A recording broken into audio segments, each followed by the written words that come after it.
ever completely dreaded going into a test and thought it was going to go horribly, but then it actually went much better than you had planned? Well, having a loved one in a nursing facility during COVID-19 times is kind of like that in that test that you're dreading. It's the test that you want to do your homework and be prepared for.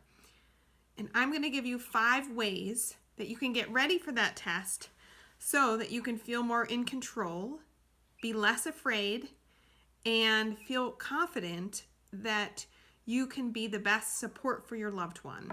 So let's get organized, take these steps, and know that things will be okay. I'm Jenny Reynolds with Graceful Guidance Care Management. So these 5 steps, what are they? First, get on the mailing list. Second, know your loved one's wishes. Third, prepare a list of questions to ask the staff. Fourth, get these questions answered from the specific staff that are most appropriate. And fifth, keep your anxiety to yourself. Don't spread it. So, I'm going to tell you a little bit more about each of these steps. First step is you want to get on the mailing list. So what do I mean by that? Every senior living community and nursing facility has an email list. Many facilities provide updates to family about residents in the nursing facilities, how many COVID cases they have, what precautions they're taking to prevent their residents or their staff from getting the virus, and how any visiting guidelines regarding when it's okay for you to come and visit your loved one and what that looks like, and any kind of slow opening up processes if they're happening. So you can't be on the list unless your name is on the list, and you might assume that you're already on the list because you're their family member contact, but you may not be, and you probably aren't if you're not getting emails every couple weeks. So this is the communication list. You want to be on it. So I'm gonna tell you to email the executive director of the facility or call them and ask to be placed on the list. Second step. Now, of these 5 steps, this is probably the one you're going to want to do the least, but in reality, it's the most important step. So you need to know that. This step is about having the tough talks with the staff about your loved one's end-of-life wishes. So who do you talk to? What do I mean by that? You want to talk to the social worker at the nursing facility, or the wellness director at the senior living community if it's an assisted living or memory care community. A social worker's role is really to advocate for the residents and make sure that their end-of-life wishes are carried out. They can help connect your loved one to mental health services and make sure that the team of people in your loved one's life are all on the same page. So they're pretty important. And you can ask the social worker to review your loved one's end-of-life wishes with you and to send you a copy of them and to talk about them. And when you review them, then you know what their wishes are, so you can honor them and advocate for those wishes to be honored if something happens. But B, you can also note, you know what? I wonder if my dad's wishes might be different if he got COVID because he has this heart condition or lung condition. I wonder if his wishes might be different than what he has written on here. And if you think they might be different, you can ask the social worker to to meet with your dad to talk about his wishes, if he's able to do that and able to still make those decisions for himself, or at least voice what his wishes would be if he were to get the virus. So that's one way you can also advocate for him at this time. Their wishes in Colorado are written on a form called the MOST form, Medical Orders for Scope of Treatment, or a CPR directive. It's difficult to have these tough talks and imagine your end-of-life wishes for your loved ones. I mean, this is like I said, this is the toughest step. You might need some of these, you might not, but these are hard things for any of us to talk about. and they're hard things for us to think about for our loved ones, but really important for us to know. So these conversations are really important, and then you need to give yourself a pat on the back afterwards, because these are hard, but it's really the most important step. Third step is to prepare a list of questions. So I want you to get out your pen and your piece of paper, and I want you to start writing down your list of questions. Now, what questions do I ask? Well, these are questions specifically for certain people. So they're for the nursing facility staff or senior living community staff, such as the nurses or your loved one's primary care physician. So these questions might be questions that cause you to worry at night, or you think about when you think about the virus and your loved one. They might be questions that you keep putting off asking the staff. And questions, for example, might be, what pre-existing conditions does my loved one have that would affect their prognosis or likelihood of even getting COVID? What can be done to improve their immunity or to reduce their risk factors? What symptoms would mean that they'd need to go to the hospital? So when would that be if they got the virus? And what symptoms would necessitate them needing to go to the hospital for treatment? How can I stay updated on their medical treatment and care? Does that mean I can talk to the doctor every day, every 3 days? Does that mean I should call the nurse once a day, 5 times a day, every other day? What's most appropriate, and how can I stay updated so I'm in the know? So realistically, you need to write down these questions. Those are some examples, but I have more examples on my article on my website, www.jennythecaremanager.com. Fourth step is you want to get your questions answered, right? I know it's like one more step. You have to call a couple of people and figure this out, but it's really important that you know the answers to these questions so that you're really fully prepared to support your loved one if they were to get COVID.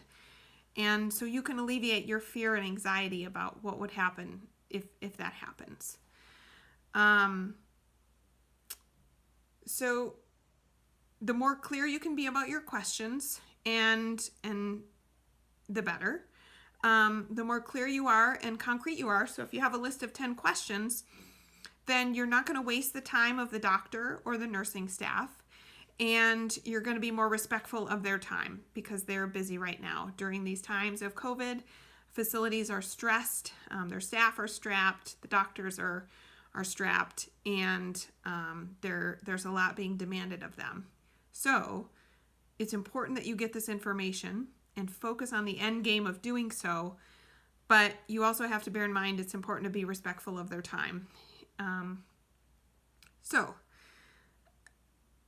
One thing I like to remind people that I work with are that we're all on the same team.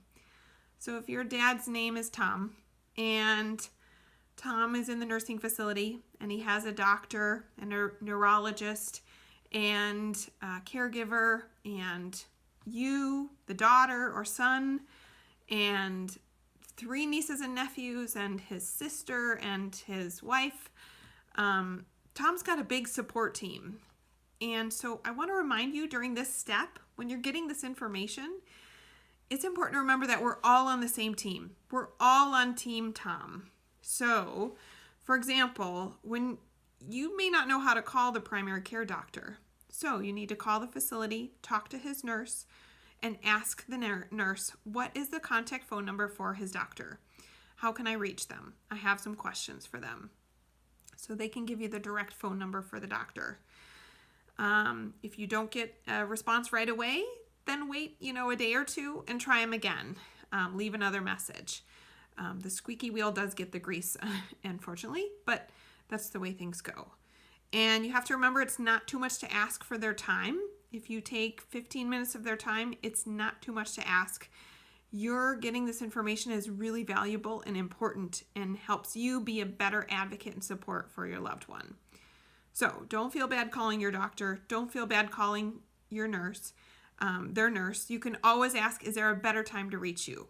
If you call the facility, I suggest not to call during meal times. If you know they have breakfast at 8, lunch at noon and dinner at 5, do not call during those hours, but call kind of, maybe in the middle of the afternoon or early afternoon or late morning. Those are good, better times to reach facility staff. But yeah, it's so important that you get these questions answered. So call them now after you make your list. Now, my 5th step and the last step in this process, if you feel comfortable, I would ask first that you close your eyes and imagine your older loved one, or think of them and picture them.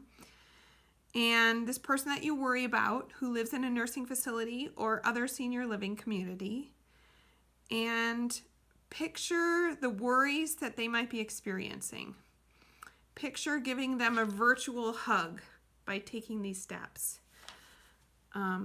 Picture how important this person is to you, and so how, even though these steps might be cumbersome, they might take you some time. They might be hard emotionally for you to deal with, knowing and talking about their wishes in the end of their life. But know that by doing these steps, you're really giving them a hug. So picture giving them that virtual hug.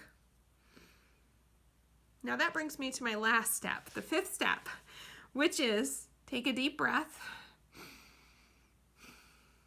and keep your anxiety to yourself. So what do I mean by this? Well, when you talk with your loved one, when you communicate with them in any way, shape, or form, your older adult loved one who's in the nursing facility or senior living community, it's so important that you keep your anxiety about COVID to yourself. Imagine that you have depression or dementia or a chronic lung condition that causes you to be on oxygen 24/7. How worried would you be about the virus? And I think in general, there's just like this heightened awareness among all of us, but especially heightened among people that are older adults that are especially vulnerable to the disease, and they have not a lot of control about who's coming into their facility, being able to get out and do things, being able to do much of what they love right now because they're just so limited, being able to see you even. So their anxiety is already heightened. They don't need any of your anxiety. They don't need to hear how you're worried about them. Many older adults right now are experiencing increased depression and anxiety as a result of the virus. They have less social support. They don't even have musical entertainers coming into the community. And anxiety for any of us, physiologically, it suppresses our immune system. It can cause lots of different things, but anxiety can cause headaches, depression, irritability, extreme fatigue, a pounding heart, breathing problems, upset stomach, and increased blood pressure, just to name a few. So when you reach out to your loved one, make it loving and caring and thoughtful and purposeful.